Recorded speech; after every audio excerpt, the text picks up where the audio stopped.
사도 바울은 고린도 교회 성도들이 특정 사역자를 중심으로 파당을 이루어 자랑하고 분열한 잘못을 바로잡기 위하여 긴 시간을 들여 애를 쓰고 있습니다.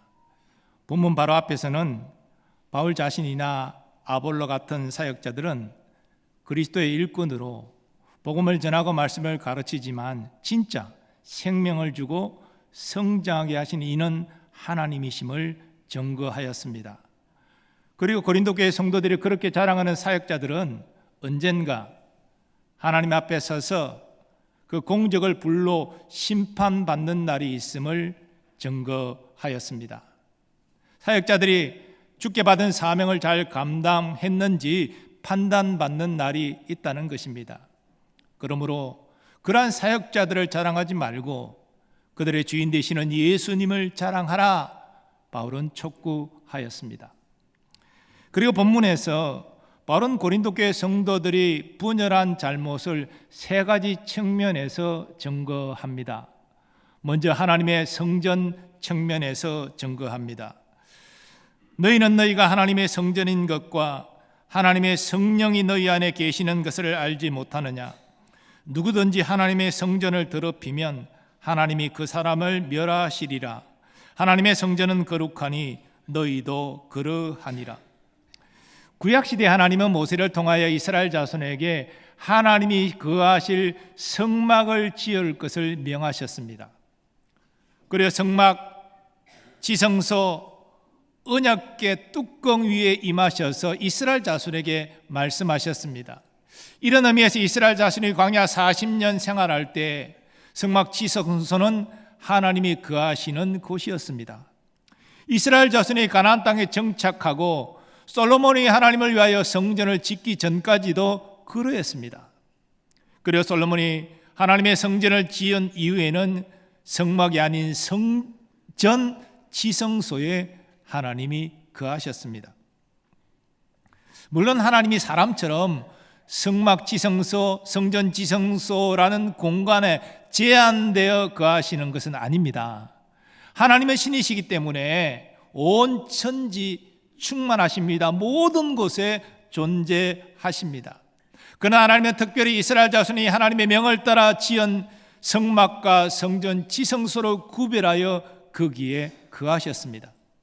그런데 예수님이 십자가에서 죽으실 때에 성막 지성소 휘장 한가운데가 찢어졌습니다. 이것은 무엇을 의미합니까? 그 이전까지 하나님을 만나기 위해서는 대제사장이 1년 딱 한 차례 대속죄일에 하나님이 명하신 의복을 갖추고 속죄의 피를 가지고서만 지성소에 들어가 하나님을 만날 수 있었습니다. 그러나 예수님이 세상 죄를 대속하여 십자가에서 죽으신 이후에는 하나님의 사람들은 누구든지 하나님을 만날 수 있습니다. 성전 지성소 안에 들어가 만나는 것이 아닙니다. 어느 곳이든지 성도들은 믿음으로 하나님을 만날 수 있습니다. 그 두꺼운 성전 지성소 휘장이 한가운데가 찢어진 것은 바로 이 사실을 말하는 것입니다. 그러면 하나님이 거하시는 성전은 완전히 없어졌습니까? 더 이상 필요하지 않는 것입니까? 아닙니다. 하나님은 건물 대신에 하나님의 백성을 성전으로 삼으셨습니다. 본문에 너희가 하나님의 성전이라는 바울의 말은 그러한 사실을 증거하는 것입니다. 그런데 본문의 맥락에서 너희는 고린도 교회 성도들 각자를 의미하는 것이 아니라 고린도 교회 성도들 전체를 의미합니다. 그리고 고린도 교회 성도들 전체는 곧 고린도 교회를 의미합니다. 왜냐하면 교회는 건물이 아니라 성도들이기 때문입니다. 그리고 고린도 교회 성도들 안에 성령님이 거하십니다. 바울은 그 사실을 하나님의 성령이 너희 안에 계시는 것을 알지 못하느냐 반문합니다. 그런데 성령님은 하나님의 영이십니다. 그래서 성령님이 교회 안에 거한다는 것은 하나님이 교회 안에 거하신다는 의미입니다. 그래서 교회는 성령의 전인 동시에 하나님의 성전이 되는 것입니다. 그런데 구약 율법에 따르면 성막을 훼손한 자는 사형을 당하거나 이스라엘 자손 공동체에서 추방됩니다. 이것은 솔로몬이 지은 성전을 훼손하는 자에게도 적용됩니다. 더 나아가 이 영적인 의미는 하나님의 성전된 교회를 훼손하는 자에게도 적용됩니다. 그래서 바울은 누구든지 하나님의 성전을 더럽히면 하나님이 그 사람을 멸하시리라 강하게 경고합니다. 이 말씀은 이어지는 말씀과 연결됩니다. 하나님의 성전은 거룩하니 너희도 그러하니라. 하나님이 거하시는 고린도 교회가 거룩하니 고린도 교회 성도들도 거룩한 존재이고 거룩한 존재답게 살아야 한다는 것입니다. 바울은 이 말을 하면서 고린도 교회 성도들이 특정 사역자를 중심으로 파당을 이루고 자라고 분열한 것을 염두에 두었을 것입니다. 그러한 일은 하나님의 거룩한 성전을 훼손하는 죄를 짓는 것이기에 그런 죄를 계속해서 지어서는 안 된다는 것입니다. 회개하지 않고 하나님의 성전을 훼손하는 분열의 죄를 계속 지으면 하나님의 엄정한 심판을 받게 된다는 것입니다. 두 번째로 바울은 고린도 교회 성도들이 분열한 잘못을 어리석은 세상 지혜의 측면에서 증거합니다. 아무도 자신을 속이지 말라. 너희 중에 누구든지 이 세상에서 지혜 있는 줄로 생각하거든 어리석은 자가 되라. 그리하여야 지혜로운 자가 되리라.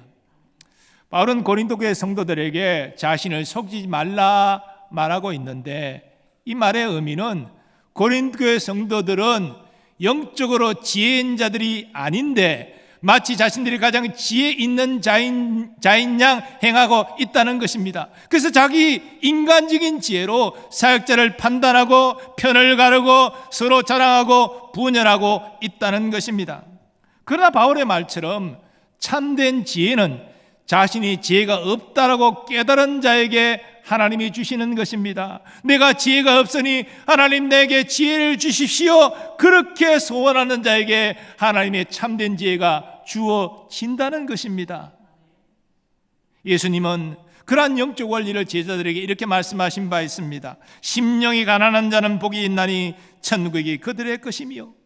심령이 가난한 자가 어떤 자입니까? 나는 아무것도 아닙니다. 나는 아무런 능력이 없는 자입니다. 주님이 나를 불쌍해 주시고 나를 도와주셔야 됩니다. 이렇게 말하고 행동하는 자가 심령이 가난한 자입니다. 그런 자에게 하나님의 지혜가 주어지고 하나님의 능력이 임하게 됩니다. 그런 자가 천국을 누리게 된다는 것입니다. 계속해서 바울은 세상 지혜가 어떤 것임을 욥기와 시편 말씀을 인용하여 증거합니다. 이 세상 지혜는 하나님께 어리석은 것이니 기록된 바 하나님은 지혜 있는 자들로 하여금 자기께 빠지게 하시는 이라 하였고 또 주께서 지혜 있는 자들의 생각을 헛것으로 아신다 하셨느니라. 세상 지혜는 하나님을 인정하지 않습니다. 독생자 예수 그리스도를 통한 하나님의 구원도 받아들이지 않습니다. 오히려 세상 지혜는 복음을 비웃고 조롱합니다. 아무런 능력도 없이 무기력하게 십자가에서 죽은 예수가 어떻게 사람들에게 영원한 생명을 줄 수 있느냐? 말도 안 되는 것이다 라고 비아냥대기까지 합니다.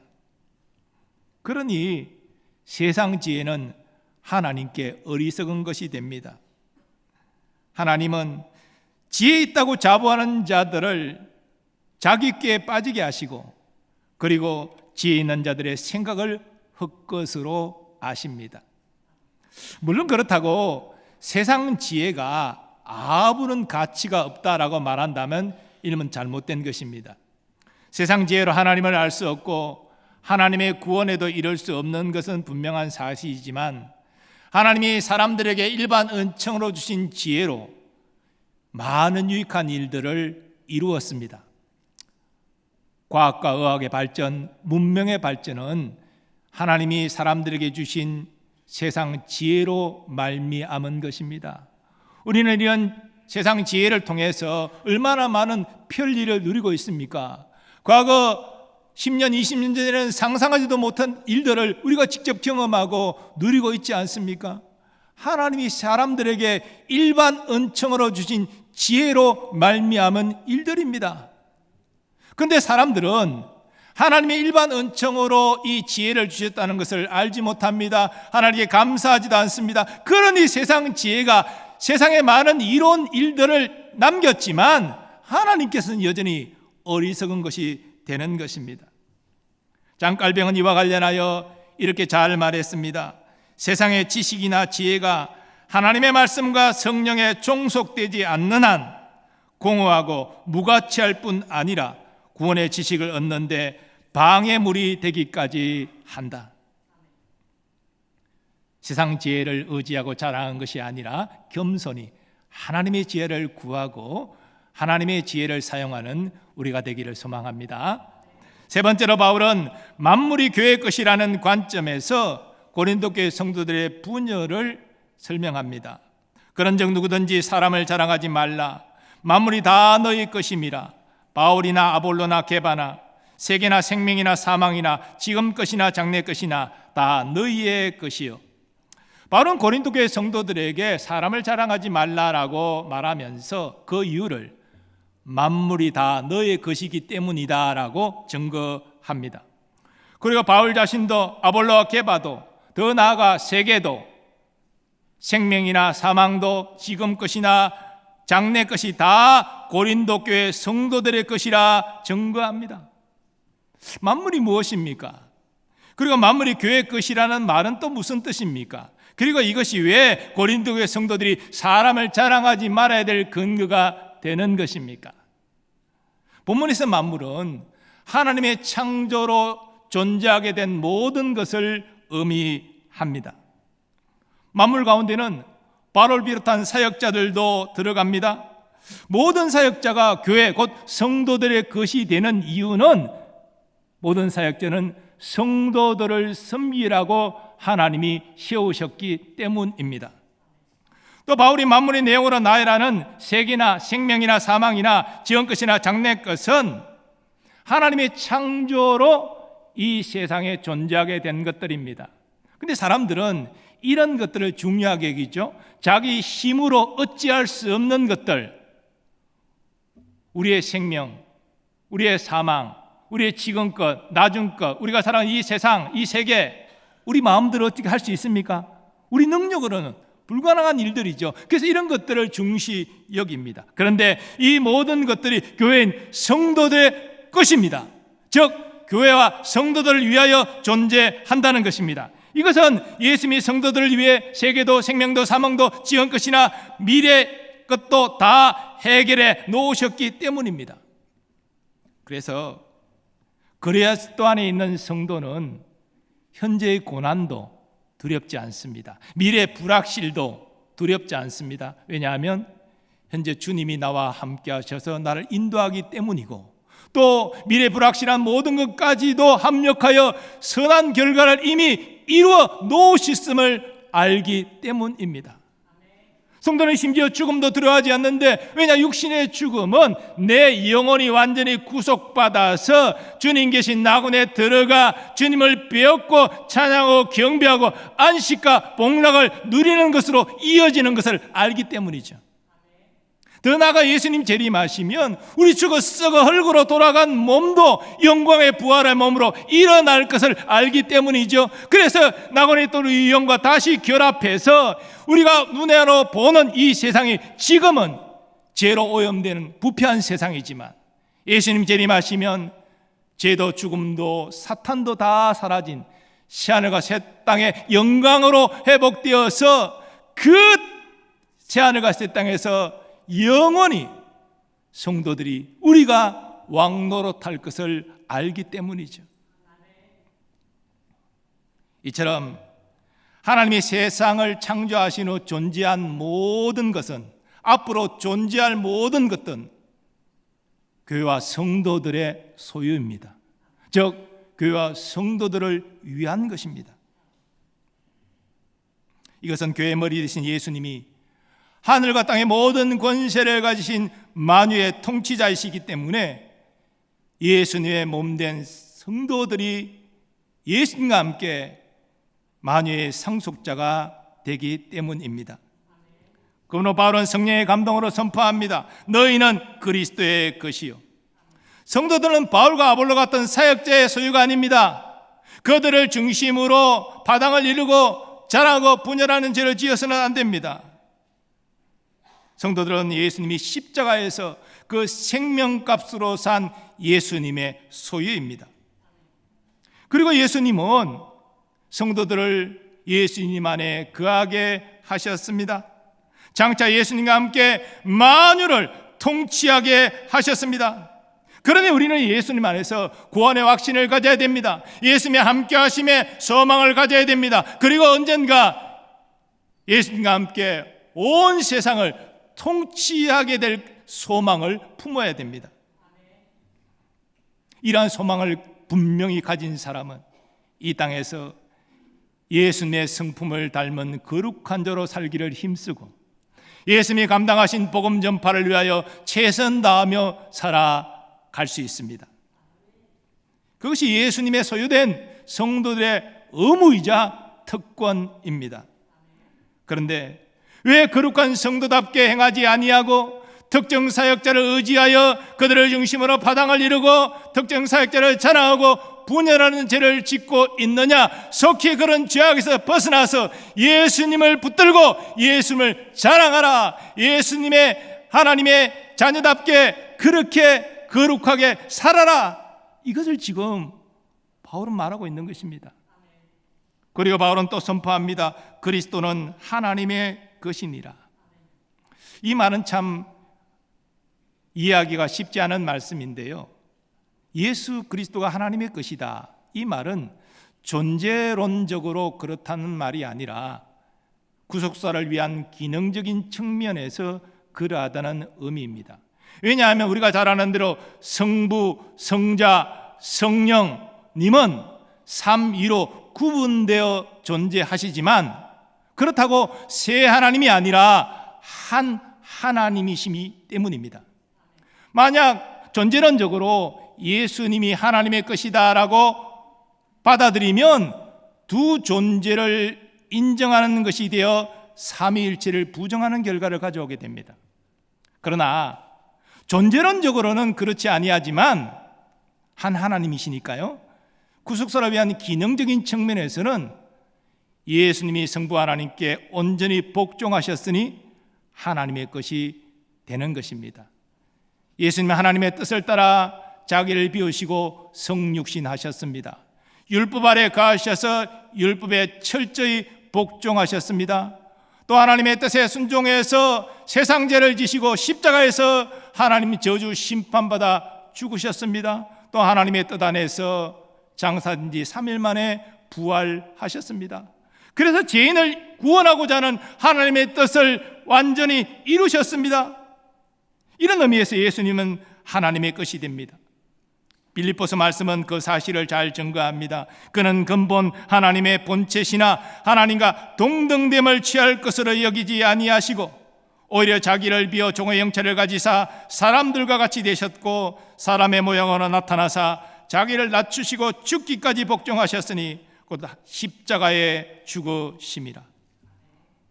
예수님이 하나님의 것이 된다면 예수님의 것인 성도들도 자연스럽게 하나님의 것이 됩니다.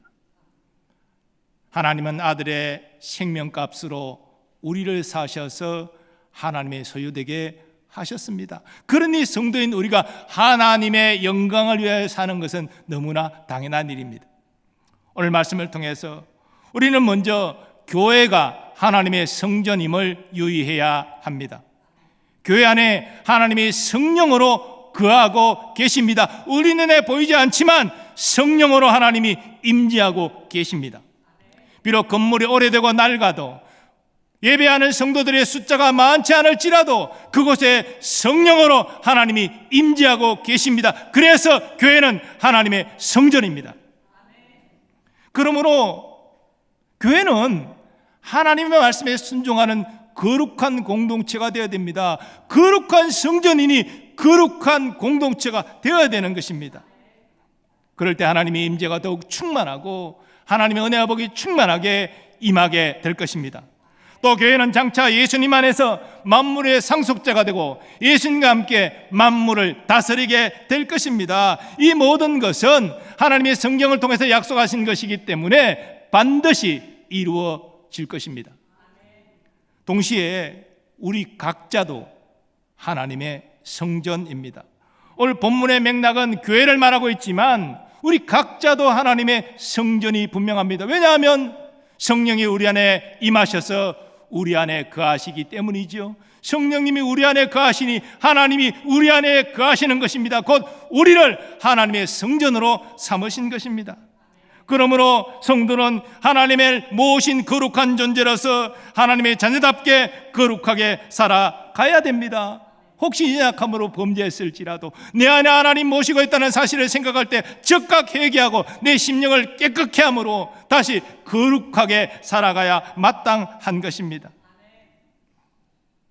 우리가 그렇게 하나님의 성전임을 알고 거룩한 하나님을 모신 존재답게 살아갈 때에 우리는 더욱더 주님의 충만한 임재를 경험하고 은혜와 복을 누리게 될 것입니다. 동시에 우리는 장차 그리스도 예수 안에서 만물을 상속받고 예수님과 함께 만물을 다스리게 될 것입니다.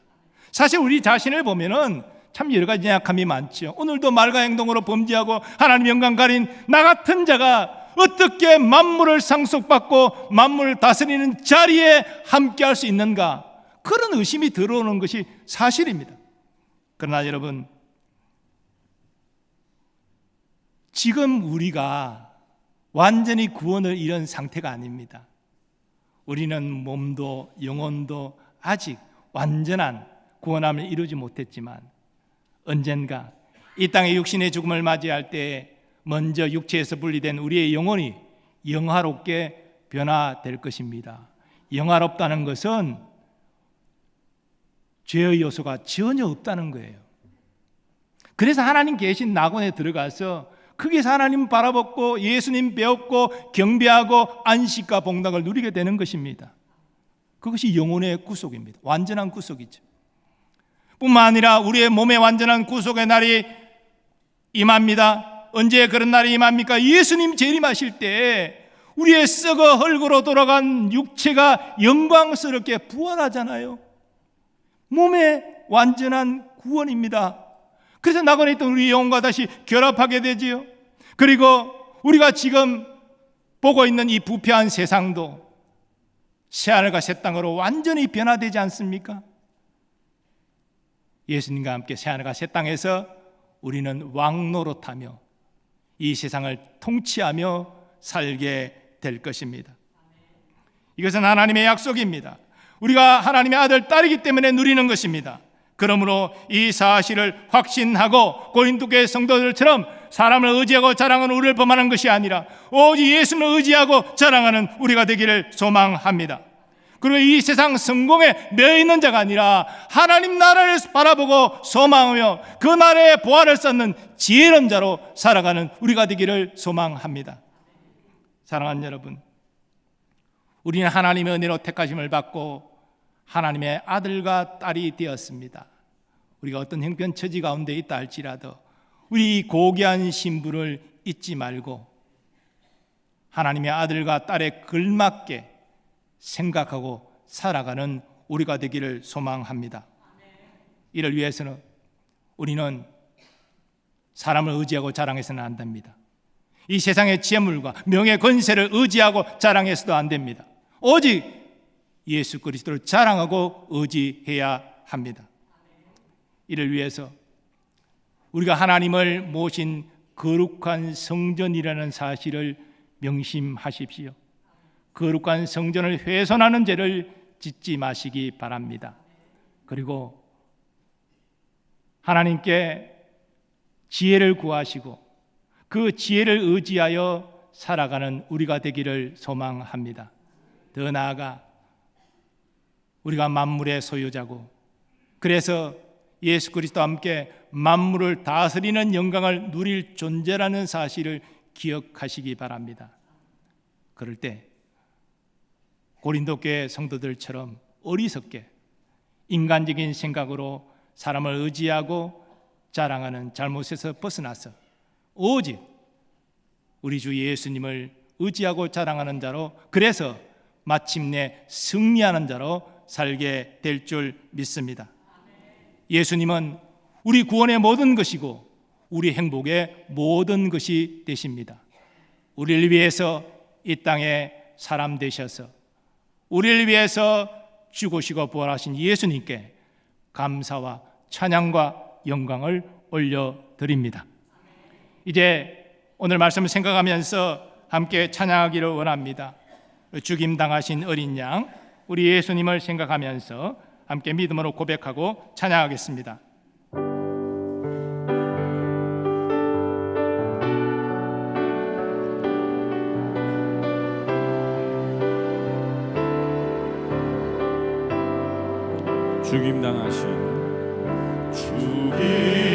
죽임당하신 어린 양, 모든 족속과 방언 백성과 나라 가운데서 우리를 비롯하서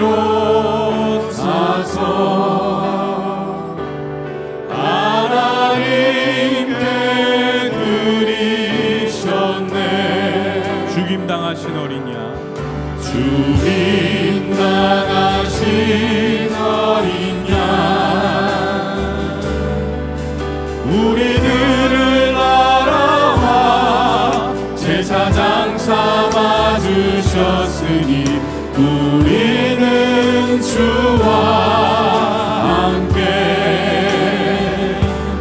이 땅에서 다스리니. 죽임당하신 어린 양, 죽임당하신 어린 양, 능력과 부와 지혜, 힘과 존귀와 영광 찬송 받으시기에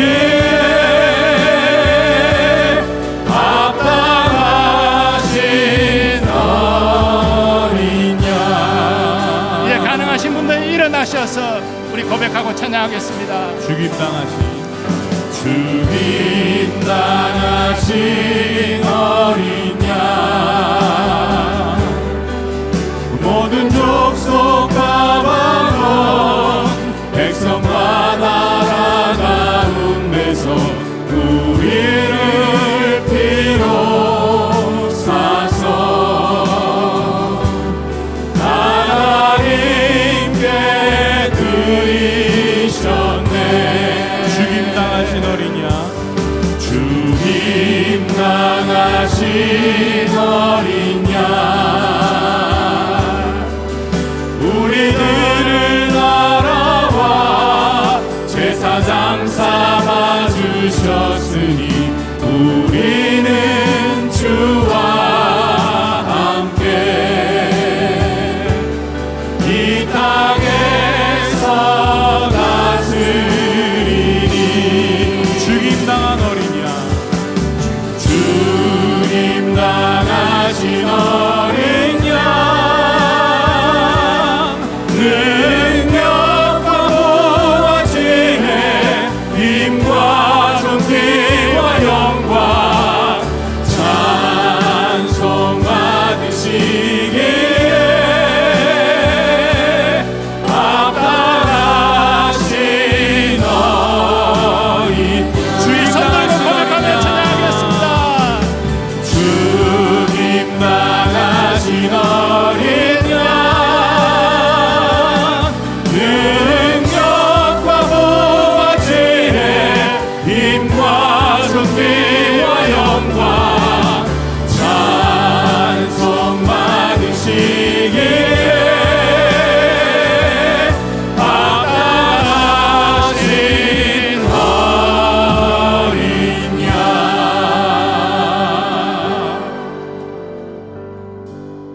오늘 말씀 의지와 함께 기도하기를 원합니다. 사람을 의지하고 자랑하는 어리석은 인생 되지 않게 하여 주옵소서. 세상에 속한 것들을 의지하고 자랑하는 어리석은 인생 되지 않게 하시고 오직 예수님을 의지하고 자랑하는 자가 되게 하여 주옵소서. 이를 위해서 우리가 하나님을 모신 거룩한 성전임을 잊지 않게 하시고 하나님이 지혜로 살아가야 될 존재임을 잊지 않게 하시며 장차 예수님과 함께 만물을 다스릴 자임을 잊지 않게 하여 주시옵소서. 주여 한번 외치고 통성으로 기도하겠습니다. 주여,